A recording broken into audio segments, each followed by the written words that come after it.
हजारों लोगों से भरा हुआ ये रेलवे स्टेशन नई दिल्ली रेलवे स्टेशन है। आज हम भी अपने सफर की शुरुआत इसी नई दिल्ली रेलवे स्टेशन से करने वाले हैं।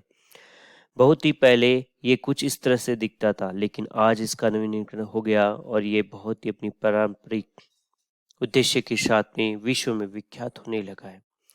हमारी ट्रेन आगे बढ़ती हुई बख्तियार जंक्शन, आपने नाम सुना होगा। ये बहुत ही चर्चित है, इतिहास के पन्नों में इसका बहुत नाम है। लेकिन हम इसे जानते हैं वो एक है नालंदा। भारत कभी शिक्षा के क्षेत्र में विश्व गुरु माना जाता था। देश विदेश से लोग यहाँ पे शिक्षा ग्रहण करने के लिए आते थे, लेकिन आज हमारे इंस्टीट्यूट टॉप 10 में भी नहीं आ रहे हैं। नालंदा विश्व का पहला विश्वविद्यालय था जो सिर्फ और सिर्फ भारत में खुला था। नालंदा एक प्रसिद्ध महावीर था जो भारत के प्राचीन मगध यानी आधुनिक बिहार का एक बहुत बड़ा बौद्ध मठ कहा जाता था। यह साइट बिहार शरीफ के पास पटना से लगभग 95 किलोमीटर दक्षिण की ओर है और इस नालंदा यूनिवर्सिटी का जो है करीबन 1200 ईस्वी तक सीखने का एक केंद्र रहा है। यूनेस्को ने इसे वर्ल्ड हेरिटेज विश्व धरोहर स्थल घोषित किया है। वैदिक शिक्षा को अत्याधुनिक औपचारिक तरीकों से टेस्ला, नालंदा एंड विक्रमादित्य जैसे जड़ बड़े बड़े संस्थान थे जो पुराने समय में लोगों को शिक्षा प्रदान करने में काम करते थे। उस समय हमारा देश भारत विश्व गुरु कहलाता था। नालंदा 5वीं और 6वीं शताब्दी में गुप्त साम्राज्य के संरक्षण के तहत और बाद में कन्नौज के सम्राट हर्ष के अधीन विकसित हुआ। गुप्त युग से विरासत में मिली उदार संस्कृति परंपराओं के परिणाम स्वरूप 9वीं शताब्दी तक विकास और समृद्धि की अवधि हुई। बाद में शताब्दियों में धीरे धीरे गिरावट का समय था। एक अवधि जिसके दौरान बौद्ध धर्म के तांत्रिक विकास पूर्वी साम्राज्य में पाला साम्राज्य के तहत सबसे अधिक स्पष्ट हो गए थे। दुनिया का ऐसा पहला विद्यालय, आवासीय विद्यालय जो था वो भारत में खुला था, उसको हम नालंदा से जानते। आज भले ही वो खंडर हो गया है, उसकी दीवारें इतनी बड़ी थी कि कोई भी ट्रक उस पर से पास हो सके। नालंदा विश्वविद्यालय पूरी तरह से एक दीवार से घिरा हुआ था जो काफी मजबूत और बड़ी दीवार थी। भारत के कॉलेज एंड विश्वविद्यालय आज भले ही विश्व के टॉप सेक्शन संस्थाओं में शामिल न हो, लेकिन एक समय ऐसा था जब भारत शिक्षा का केंद्र माना जाता था। भारत में ही दुनिया का पहला आवासीय विश्वविद्यालय खुला था जिसका नाम था नालंदा विश्वविद्यालय। आपने चंद्रगुप्त चाणक्य का नाम सुना ही होगा। वो इसी विद्यालय के विद्यार्थी रहे और उसके बाद में शिक्षक की बने। इस विद्यालय की स्थापना 450 ईस्वी में हुई थी। उस समय पूरे विश्व में यही एक शिक्षा के केंद्र माने जाते थे। प्राचीन नालंदा विश्वविद्यालय की स्थापना गुप्त काल के दौरान 5वीं सदी में कुमार गुप्त प्रथम ने करवाया था। इतिहास के अनुसार 1193 ईस्वी में बख्तियार खिलजी के आक्रमण के बाद इसे नस्तानाबूद कर दिया गया।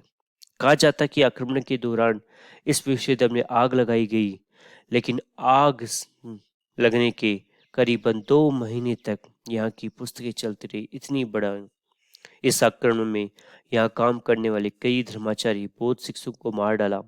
प्राचीन नालंदा विश्वविद्यालय का पूरा परिसर एक विशाल दीवार से घिरा हुआ था जिसके प्रवेश के लिए एक ही मुख्य द्वार था। उत्तर से दक्षिण की ओर मठों की कतार लगी हुई थी। उनके सामने अनेक भव्य स्तूप और मंदिर बने हुए थे। मंदिरों में बुद्ध भगवान की सुंदर मूर्तियां थी जो बाद में नष्ट हो गई। नालंदा स्थापत्य कला का एक अद्भुत नमूना माना जाता था। आपको जानकर हैरानी होगी कि इस विश्वविद्यालय में 300 कमरे और 7 बड़े बड़े कक्ष थे। ये बड़े बड़े कक्ष जब अधिक संख्या होती थी तो स्टूडेंट के लिए, विद्यार्थियों के लिए कॉन्फ्रेंस रूम की तरह काम आते थे। और यहाँ विश्व का सबसे बड़ा पुस्तकालय जो 9 मंजिल का पुस्तकालय था, इसमें 3 लाख से भी अधिक पुस्तकें रखी हुई थी जिसमें अर्थशास्त्र, विज्ञान, राजनीति सब कुछ वहां समावेश था। नालंदा को तक्षशिला के बाद दुनिया का दूसरा सबसे प्राचीन विद्यालय माना जाता है। वही आवासीय परिसर के तौर पर यह पहला विद्यालय था। उससे पहले किसी भी विद्यालय में आवास नहीं था। बच्चे सिर्फ पढ़ने आते थे, उनके रहने और खाने की व्यवस्था नहीं थी। और यह विद्यालय करीबन 800 साल तक, फिर 5वीं ईस्वी से लेकर 12वीं ईस्वी तक अस्तित्व में रहा। उसके दौरान कई आक्रमण हुए, लेकिन ये अपनी भव्यता को बरकरार रख पाया। इस विद्यालय में किसी भी विद्यालय के प्रवेश के लिए एक टेस्ट होता था और मेरिट लिस्ट के हिसाब से बच्चों का सिलेक्शन होता था। और यहाँ शिक्षा भी, रहना भी, खाना भी पूरी तरह निःशुल्क होता था। इस समय विद्यालय में करीबन 10,000 छात्र पढ़ते थे और करीबन 2700 अध्यापक थे जो विभिन्न विषयों में पारंगत थे। नालंदा में सिर्फ भारत ही नहीं बल्कि कोरिया, जापान, चीन, तिब्बत, इंडोनेशिया, ईरान, ग्रीस, मंगोलिया समेत कई देशों के छात्र पढ़ाई के लिए आते थे। नालंदा की स्थापना 5वीं शताब्दी में गुप्त वंश के शासक सम्राट कुमारगुप्त ने की थी। इसे महान सम्राट हर्षवर्धन और पाल शासकों का भी संरक्षण मिला। नालंदा की खुदाई के दौरान ऐसी कई मुद्राएं भी मिली जो इस बात की पुष्टि करती। विश्वविद्यालय की स्थापना का उद्देश्य ध्यान और आध्यात्म के लिए एक स्थान बनने में था। ऐसा भी कहा जाता कि गौतम बुद्ध ने कई बार यहाँ की यात्राएं की और यहाँ पर अपना ध्यान, ज्ञान की वृद्धि की। इतिहास के अनुसार नालंदा विश्वविद्यालय को एक धर्म कुंज नाम की एक लाइब्रेरी थी, जिसका मतलब होता है सत्य का पर्वत। लाइब्रेरी 9 मंजिल की थी, जिसके अंदर रत्न रंजक, रतौंदी एंड रत्न सागर 3 तरह के भाग बने हुए थे। नालंदा में छात्रों को literature, astrology, psychology, law, astronomics, science, warfare, इतिहास, math, architects, language science, economics, medicine और भी कई प्रकार के विषयों का पढ़ाया जाता था।